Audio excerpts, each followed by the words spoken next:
성도 여러분 안녕하십니까? 수요 메시지 시간입니다. 오늘은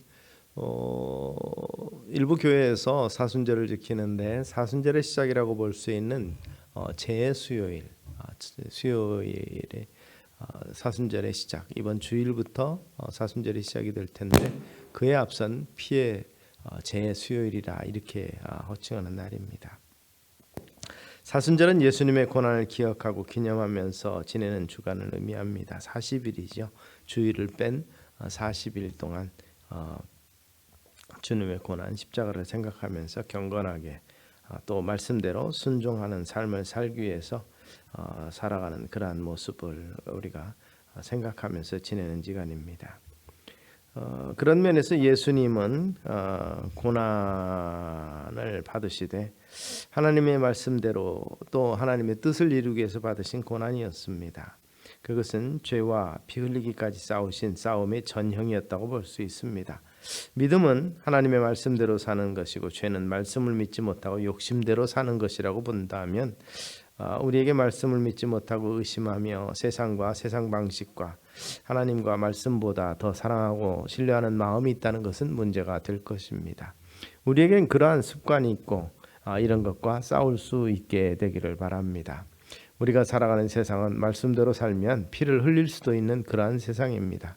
가난해질 수도 있고 물론 잠시이기는 하지만 실패할 수도 있습니다. 그러나 그렇다고 그것이 무서워서 싸움을 포기하고 적당히 세상과 타협하며 산다면 결국 살아남지 못하고 죽고 망하게 될 것입니다. 피 흘리더라도 잠시 어렵게 되는 한이 있더라도 앞에 있는 즐거움과 축복을 바라보고 죄와 불신앙과 싸우는 것이 신앙입니다. 그것이 곧 믿음입니다. 믿음은 다른 표현으로 한다면 하나님의 말씀으로 살아가는 것이죠. 그래서 성경은 오직 의인은 그 믿음으로 산다고 말씀했습니다. 그리고 말씀대로 살지 않는 것은 죄라고 하는 것이죠. 성경은 그것을 죄의 삭은 사망이라 로마서 6장 23절에서 그렇게 말씀합니다. 하나님을 믿고 말씀대로 살면 은혜가 되고 복이 됩니다. 사단은 이 사실을 믿는 것이 아니라 알고 있습니다. 그래서 어떻게 하든지 우리들이 하나님의 말씀을 믿고 말씀대로 살지 못하게 애를 씁니다. 하나님을 믿지 못하게 하고 하나님의 말씀대로 살지 못하게 하는 그것, 세상을 따라서 욕심을 따라 살게 하고자 하는 것이 사탄의 전략입니다. 우리 조상 아담과 하와는 그 같은 사탄의 전략에 넘어갔고 그 원죄는 우리 죄가 원죄가 되어서 우리에게 유전되어 이어져 오고 있습니다. 그런 면에서 우리는 말씀에 대한 믿음과 이해와 신뢰가 부족한 것이 우리 연약한 인간입니다. 말씀대로 살아보려고 하는 마음이 부족하고 말씀대로 살지 않고 욕심대로 사는 옛사람의 모습이 더 강합니다. 세상 방식을 쫓아 살려고 하는 마음이 더 강한 것이죠. 세상은 바로 그런 면에서 성경은 이것을 죄라고 하고 그렇게 살면 잘 될 것 같지만 결과는 사망이라고 성경은 선포하고 있습니다.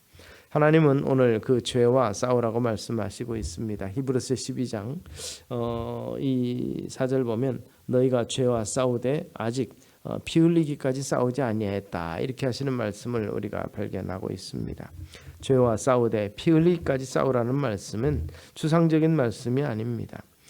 구체적으로 흘려야 하는 피, 가난이 될 수도 있고 또 약함이 될 수도 있고 또 어떤 면에서 보면 부족함도 될 수가 있을 것입니다. 가난해지는 것이 무섭고 명예가 잃는 것이 무서워져서 죄와 세상과 싸우지 않는다면 적당히 타협하는 것은 문제가 될 것입니다. 정직하지 못한 것과 싸우지 못한다면 결국 승리하지 못하게 될 것입니다.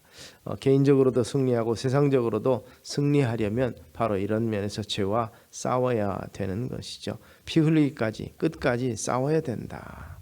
우리가 살아가는 세상에 죄 안 짓고 말씀대로 살기가 그만큼 힘들고 어렵다는 뜻일 것입니다. 우리 주님 예수님은 하나님의 말씀에 순종하는 삶을 사시기 위해서 십자가를 지시고 피 흘리기까지 싸우셨습니다. 그와 같은 순종 때문에 다시 말씀드려서 불순종과 피 흘리기까지 싸우심을 통해서 우리에게 구원의 축복이 임하게 됐다는 사실을 잊지 않게 되기를 바랍니다. 말씀드렸던 것처럼 바로 사순절의 시작이 바로 여기 있습니다. 우리는 그 사순절에 주님 당하신 고난의 의미를 바로 깨닫고 주님 당하신 고난을 우리의 육체에 채우는 고난의 흔적을 갖는 믿음의 삶을 우리가 살기 위해서 힘써야 될 것입니다. 그리고 또 한편으로 하나님의 말씀이 우리에게 축복이 되고 왜곡된 세상에서 말씀대로 믿음으로 산다는 것이 쉽지 않지만 때로는 피 흘리기까지 싸워야 된다는 것입니다. 믿음은 하나님의 말씀은 그 많은 대가를 치를 만한 충분한 가치가 있는 것입니다.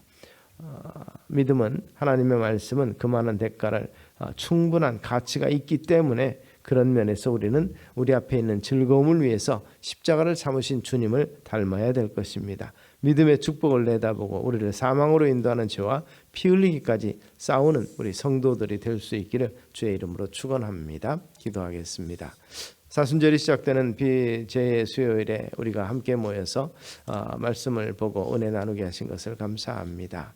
피 흘리기까지 죄와 싸우라고 하신 말씀을 기억하면서 죄는 모양이라도 버리며 우리 거룩하신 주님께서 흘리신 바 그 보혈의 피로 말미암아서 정결케 된 것을 또 믿음으로 하나가 성령으로 하나가 된 것을 힘써 지키는 우리의 모습이 되게 하여 주시옵소서. 두렵고 또 부족하고 또 연약해서 피하는 것이 아니라 죄와 맞서 싸울 수 있는 강하고 담대함이 우리 가운데 있게 되기를 소망하옵고 예수님 이름으로 기도드리옵나이다. 아멘.